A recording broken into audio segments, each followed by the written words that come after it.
Hey everybody, welcome back. First off, if you see the shop in the background, it looks like a bomb went off or a tornado blew through, or maybe we're just building a trophy truck, because the shop is a freaking disaster. Yeah, it's been some late nights and just getting a lot done. A lot of our parts, like 99% of our parts finally came in, so we're able to just get caught up with a lot of stuff. This video, you're gonna see, like, I think I got the tires, the wheels and tires mounted up. You'll see it, put the beadlocks on. Got the Generals. Battleborn came through with 8 steel beadlocks. We had the Pro comps that we found just so we could have something if no beadlocks rolled in. The Pro comps weren't beadlocks, they were just really good heavy rocker steel wheels. So we'll be shipping those back. But yeah, Battleborn here in Vegas came through with 8 beadlocks. So I got a set of those mounted up so I can get the truck stuff mocked up. So I needed at least 2 of them to do the spare tire mounts on the truck. So it's starting to look like an actual race truck. Put these little snouts on here. I don't know what you call them, droop snoops or something. But there's a plate. You'll see me cut that on the plasma table, and then it just sits on there. And there's another one over there. And then the Y straps will go over it. And I'll fab up today some sort of a belly pan or something that kind of sits in, and then the bumper. So if we have to, we can use the bumper to get the tire up here and then just lay it on here. We're a bunch of old farts on this team. Can't lift things very high. It's bad on our backs.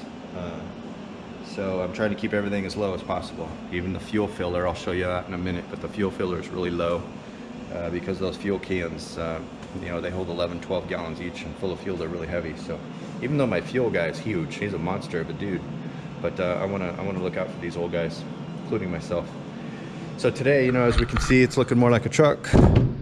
Getting the body parts on, fabbing up the body mounts today. The front ones are done, but fabbing up the rear body mounts, and those will tie into the bumper and the tire rack.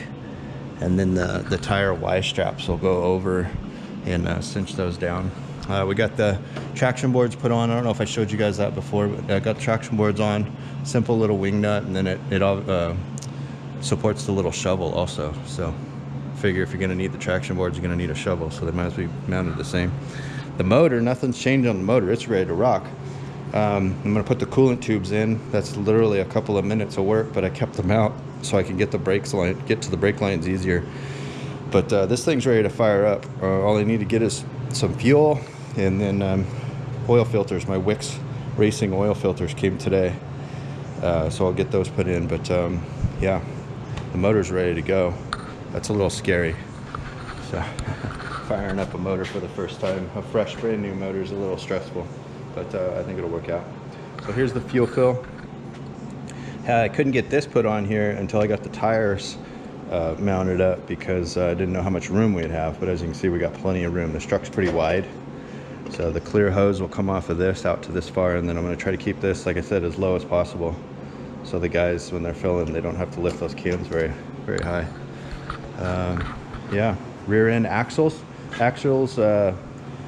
couldn't get Strange or anybody to follow up with me on axles, but Mosier came through. They got them machined up day before yesterday. They got them shipped yesterday, and they'll be here day after tomorrow, which is Friday. So the rear end will be done. Drive lines will be here tomorrow. Yeah, we're really close. Oh, iPad mount came. Nice and sturdy. It'll be really good. Got the extinguisher in there. All the tin work's done. Just waiting for my radio to come back from PCI, because they're well, let me catch you up on that, because that's a situation too, actually. My radio was an older 1030, and as I said in the last video, I had to send it back to them so they can program our race channel into it. Well, Mark called me and said he was working on it, but my radio was just too old, and it wouldn't take the frequency, so I ended up having to get a new, well, refurbished but new to us, Kenwood TK 790. Mine was a 730. It's pretty prehistoric, but we got a good one. We got a upgraded one. So Market PCI is going through it, giving it a tune, putting our channels in it, making sure it's ready to rock, and he'll get it shipped out to us in the next couple of days. And it's just coming from SoCal, so it'll be here really soon. So once it comes, I can get that thing all loomed back up, and then the tins back in, and the inside's done, put the seats in. So I think the truck right now is probably about 90%. And yeah, all I gotta do probably next week is get the shocks rebuilt, put springs on it, got to weigh it, figure out the spring rates, and then get this thing sitting on its own weight, and then we can start her up. Yeah, so that's it. Kind of all over the place right now, but a lot's getting done. So yeah, this video you're going to see the tires getting mounted up, you're going to see a little bit of body mount fab, some spare tire strap fab, and probably the jack. I'm working on the jack also, getting the jack skid and mount and everything done. So I plan on getting all of that done today. So yeah, before I sign off and get you guys watching the next video, I gotta thank everybody. It's incredible. We're almost 10,000 views on our videos, and my subscribers are going up. I mean, I can't thank everybody enough for the support, and yeah, thank you, just thank you. And we're gonna keep you guys on board all through the race, and hopefully our next race after that, and just keep going. So give me comments if you want to see things in the videos. Otherwise, I'll just keep cranking them out, and hopefully I get better at it, and you guys keep liking them. But yeah, hit the subscribe, ring the bell, and give me some likes. And yeah, you guys are the best. You keep it up. See you next week.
Okay, let me catch you up to what you just saw. Got the bedside supports in. You saw me tacking those up. I'm going to make them eventually to where we can remove them, but right now, just because time is of the essence, I just got to get something in here to support these really good and tie into the tire straps. Simple and effective for now. I decided to put a bumper in just because in case we get bumped. I didn't want to go into the fuel cell. And then this is also going to be the new jack mount. This is where I put the jack. I was going to put it under there, under the fuel cell, but I was worried if we tailed out on anything that we would end up ripping it off and losing our jack, so that wouldn't be good. So anyway, gonna make a tray here for the jack and the handle, and then these are the little tire mounts. You saw me cut these out on the plasma table, and then the upper strap rings in here. So all I'm gonna do next is just give these some gussets to strengthen them up a little bit, and then yeah, the back end will be pretty good. I'll strip it all down and throw some Steel-It paint on it, and the back will be good. Next, I'm going to put some bump stop perches on the rear end so the bumps hit, and finish the shroud for that fan, maybe some supports here. I'm going to mount the first aid kit, our Parabellum first aid kits on both sides, and then the back end of the truck will be done. Catch up on the radio situation. Mark came through big time with our new radio from PCI. He gave the thing an awesome tune, so we're getting really good transmit power. I can't wait. I'm excited to try it, and we're gonna follow up with him and let him know how it performed and how we did. So that's where we're at. This week's video is just kind of all over the place. So much stuff's going on. So we're into the final assembly, and I think next week we're going to see this thing looking like a truck, and hopefully hit that start button and listen to it and see what it sounds like, and hopefully shake her down. So that's about it. Thanks for watching. Hit the subscribe, ring the bell, the likes. Appreciate it, and we'll see you guys next week.